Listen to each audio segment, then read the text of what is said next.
fourth largest county in the state that will soon to be the third. So how do we meet those needs? And that's what this office is all about. One of the key tenets of this office is increasing voter participation. And that's exactly what we did with this contract. By investing in education, we're not only paving a way to help kids, but we're also setting this office to expand early voting for coming years. Section 5 of the contract with Valencia opens up each of the college campuses to be used as a voting location. We already use Lake Nona, but under the contract we can expand, taking the pressure off of the locations on the east side, downtown, and west side of the county. Additionally, if the college grows in the next 5 years, those locations can be used too. I hope that the incoming Supervisor of Elections will continue to keep the scholarships. One thing is certain, that the next supervisor will need to expand early voting sites, and this contract sets the stage for success. The other issues facing our office, as well as the other 66 Supervisor of Elections across the state of Florida, is vote by mail. On January 1, all vote by mail requests will expire. We need to start educating our voters that if they want to get a vote by mail ballot in any of the elections between January 1, which we know we have municipal elections like the towns and the cities, and then you have the big city of Orlando election later in November. If they want vote by mail, they have to re-register come January 1. Now, when I took office, the vote by mail registration was below 60,000. Because of groups like these organizations here and civic leaders like Karen Willis, who's the vice chair of the OC Votes Committee, and for our efforts of getting the information out and creating OC Votes, which stands for Orange County Voter Outreach, Training, and Education. And making that investment allowed us to go from less than 60,000 vote by mail to over 170,000 in a short period of time. So the question that these civic leaders ask me all the time, what if we had more time? Now, here's the kicker. Prior to the 2022 elections, the high water mark was over 280,000 people received their vote by mail ballot. That's a huge drop-off. And what this office has done with these civic groups and the investments made back into taxpayers was to ensure that we don't face that falling that cliff. I can't even say the word. Falling off the cliff. Falling off the cliff. Thank you. And that's why we're doing this.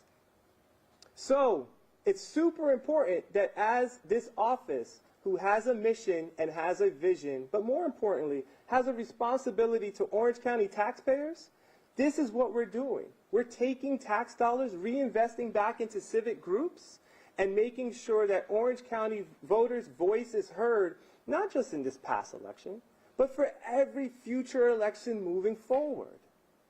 With that said, I just want to thank everybody. I want to thank our civic groups that's here, because with their help, we will make sure that all 800,000, and I project that come the 2026 election, we'll have over 1 million active voters in Orange County. Because as Orange County continues to grow, that's where this is going. So with that said, I would like to bring up the Vice Chairman of the OC Votes Committee. Her name is Ms. Karen Willis. Please come on down to give us some remarks, and then we'll have other community groups share their remarks as well. Thank you. Good morning.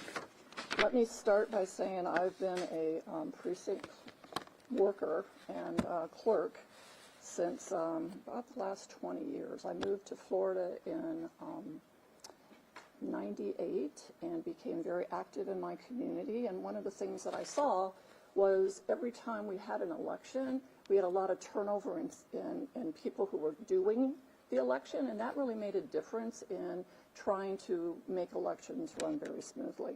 So I've been engaged in my local precinct. Well, it's down now, but it's 544. We're Wedgefield. We're the corner of 520 and 50. There's a community out there. Those of you who have never been to that side, it's a growing community. We're east of Bithlow and west of Christmas. last election, we voted the largest number of people on election day. So I can attest to you, there is a huge need for additional sites for voters. Huge need. I met the Supervisor of Election about 10 years ago when he came to Orlando and accepted the job as the CEO of the Urban League. I was the CEO of the Early Learning Coalition, and we had a lot in common. Education was really important to us. But we were also charged as two CEOs to engage our community in our work. And we knew that people give because they are asked. We also know that people engage because they are asked. And when they give or they are engaged, they become more interested in the topic at hand. So Glenn called me right after he was appointed as the Supervisor of Elections and asked if I would be willing to come down and talk.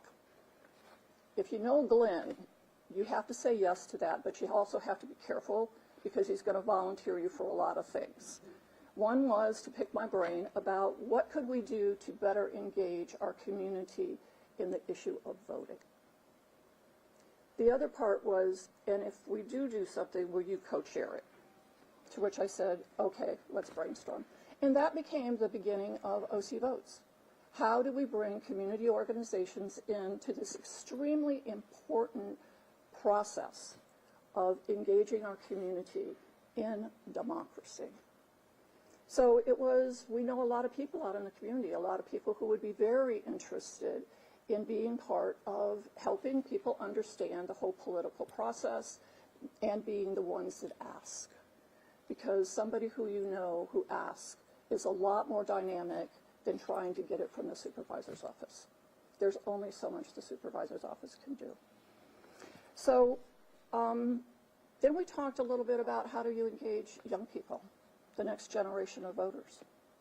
You engage them by bringing them down into the process, by getting them at the supervisor's office, by helping them understand what that whole process of voting is about. That when they are in high school, when they're 16 years of age, they can pre-register to vote. When they're 18, they need to be registered to vote. Then became the conversation about, okay, what happens after the elections? How do we continue to keep young people, particularly young people, our next generation of voters, engaged in the whole process?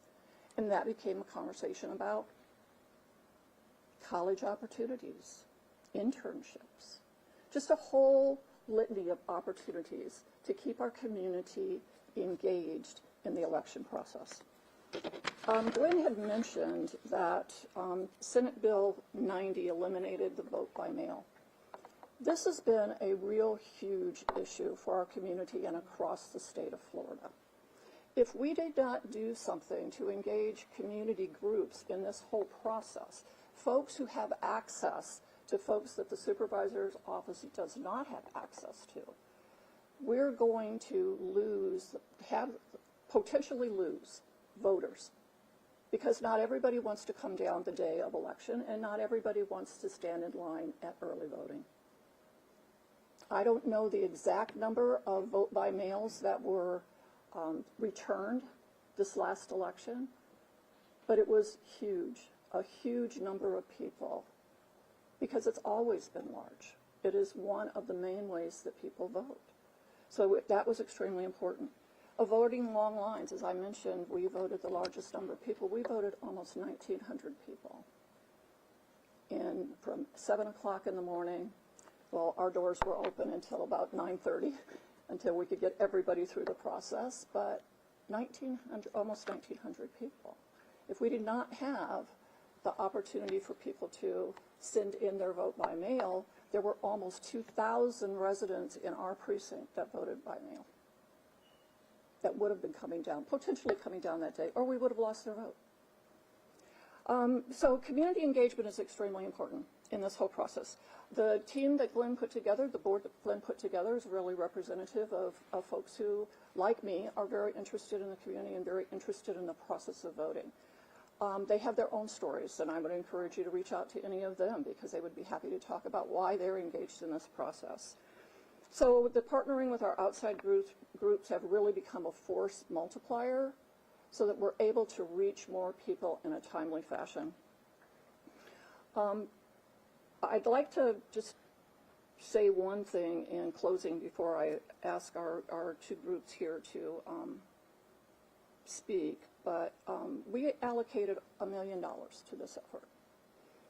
We have right now about 28 to 30 folks in process, some contracts already signed, some are in process. We have lots more money to make an investment in our community groups who want to commit to reaching out effectively to voters and engaging them in the process. The other thing I would like to say is you can never go wrong in investing in democracy. That is the core of what this whole process and these whole innovative ideas are about, is the investment in democracy. And that means getting more people out, understanding what the voting process is, getting them registered, and getting them out to the polls. With us today, we have United Against Poverty. I want to thank you so much for participating in the process, and the Hispanic Federation. Would you ladies like to say anything at this point before I turn it over to someone else? On behalf of United Against Poverty, we're delighted to participate with the Supervisor of Elections and OC votes. We have about 500 people a day coming to our facility for the clinic, the low-cost grocery, our jobs training program, and I believe they deserve a voice, and if we can facilitate that with voter education, getting them registered, we're happy to do that, and we think it's important. We also work with the diversion program, so we're seeing a lot of nonviolent first offenders who are getting that second chance through the program, and they are now on our campus, so we'd like to bring them into the process as well, and this is a great opportunity, and we're grateful. Buenos días, my name is Laudi Campo. I'm from the Hispanic Federation, and we are also honored to be part of this program as we are always engaging. Like voting should be a year-round, every day, voting and education every day for our communities, and we're doing that throughout our programs. We have a program that is called EVA, Educate, Base Building and Action, and it's because our community wants to participate. They want to be heard. Sometimes they don't know how, or they don't know the process, and that's what this program will enable us to do, and we're very excited and proud to continue our daily work, because this is a daily work to make our elections process resilient and inclusive. Thank you. Thank you very much. And now I need to bring up Marlon Diaz, who is the spokesperson for Spanish media here at the Supervisor's Office. Thank you, Vice Chair Willis. Buenos días, estos son para los medios hispanos. Buenos días y gracias a todos por venir. Mi nombre es Marlon Montero Díaz y soy el portavoz de los medios de comunicación hispanos en nuestra comunidad. Como mencionó el supervisor Yosin, en junio nuestra oficina agregó 2 nuevos centros de votación anticipada, el Ayuntamiento de la ciudad de Edenville y el Heart of West Lakes Wellness Center, más conocido como Left Orlando, cerca del Camping World Stadium. Bajo el contrato que firmamos con Valencia College para las becas, la universidad ha acordado poner a disposición sus instalaciones para las elecciones. Solo las que ya están, no solamente las que estamos ya utilizando, sino que a medida de la universidad crezca, ya sea en el lado este o en el lado oeste, si esos campus se abren en los próximos 5 años, podremos expandirnos a ellos también para ayudar a satisfacer las necesidades del condado de Orange, como vieron en los mapas anteriormente. Gracias al mismo contrato que enviará a los estudiantes de las escuelas secundarias Jones y Evans a la universidad, podemos agregar 6 nuevos sitios de votación anticipada con el potencial de agregar más. Con esto concluimos la conferencia de prensa de hoy. Muchas gracias por venir. With that, we conclude today's press conference. Thank you very much.